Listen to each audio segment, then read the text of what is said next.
అంటున్నారు, మంచిదే. అయితే హిందూ ధర్మం అనేది నిజమైన హిందువులు ఎవ్వరు కూడా ఆర్ఎస్ఎస్ లాగా మత విద్వేషాలు రెచ్చగొట్టే వాళ్ళు లేరు.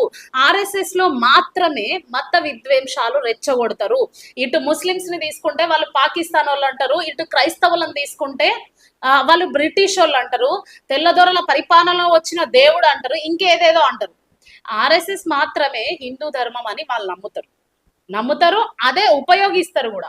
మరి ఇన్ని తెలిసిన మీరు దేవుళ్ళని మాట్లాడుతున్నారు, ఇటు మతాలను మాట్లాడుతున్నారు, దూషిస్తూ ఉంటారు, ఇన్ని చేస్తున్న మీరు ఆర్ఎస్ఎస్ ని చట్టబద్ధంగా రూల్ ప్రకారంగా ఎందుకు తీసుకుపోవడం లేదు?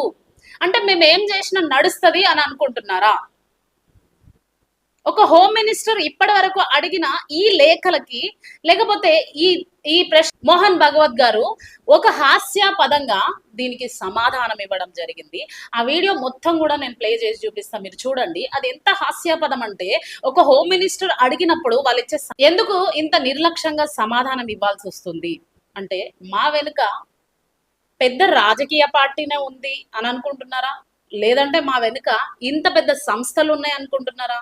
లేకపోతే మా వెనుక ఇంకా చాలా పెద్ద ఆర్ఎస్ఎస్ ముఠా ఉంది అనుకుంటున్నారా? మీరు ఆలోచించండి. అందరికీ చట్టం అనేది, న్యాయం అనేది అందరికీ ఒకటే వర్తించాలి, ఒకటే న్యాయం ఉండాలి, ఒకటే ధర్మం ఉండాలి. నిన్న మొన్న చేసుకున్న సంస్థలకు రిజిస్ట్రేషన్ ఉన్నప్పుడు 100 సంవత్సరాల క్రితం చేసుకున్న ఈ ఆర్ఎస్ఎస్, స్థాపించిన ఆర్ఎస్ఎస్, హిందూ ధర్మం కోసం పోరాడే ఆర్ఎస్ఎస్ ఇప్పుడు ఎక్కడ పోయిరు? కొంతమంది అక్కలు ఉంటారు, ఏమని చూపిస్తూ ఉంటారు అంటే, మొత్తం ఇట్లా ప్రూఫ్ తో సహా చూపిస్తూ ఉంటారు. మరి ఆర్ఎస్ఎస్ రిజిస్ట్రేషన్ అవ్వలేదని అక్కలకు కళ్ళు కనపడడం లేదా? ఆలోచించండి ప్రజలారా. కొంతమంది అటు ముస్లిమ్స్ ని మాత్రమే, ఇటు క్రైస్తవులను మాత్రమే టార్గెట్ చేసి మాట్లాడతారు. నేను హిందూస్ ని మాత్రం టార్గెట్ చేసి మాట్లాడడం లేదు, ఆర్ఎస్ఎస్ లో ఉన్న మతోన్మాదాన్ని మాత్రమే నేను మాట్లాడుతున్నా. At the same time rules కి వ్యతిరేకంగా పాటిస్తున్న ఈ ఆర్ఎస్ఎస్ లో కార్యకలాపాలన్నీ కూడా ఇప్పుడు ఆ కార్యకలాపాలు జరుగుతున్నప్పుడు పోలీస్ బందోబస్తు ఎందుకు ఇవ్వాలి? ఆలోచించండి. పోలీస్ బందోబస్తు ఎందుకు ఇవ్వాలి?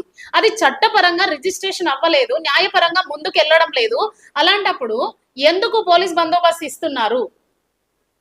మనం అందరం ఆలోచించాల్సిన విషయం ఏంటంటే, అది హిందువులు కానీ, ముస్లిమ్స్ కానీ, క్రైస్తవులు కానీ, ఎవరైనా కానీ అందరికీ ఒకటే న్యాయం ఉండాలి, ఒకటే చట్టం ఉండాలి.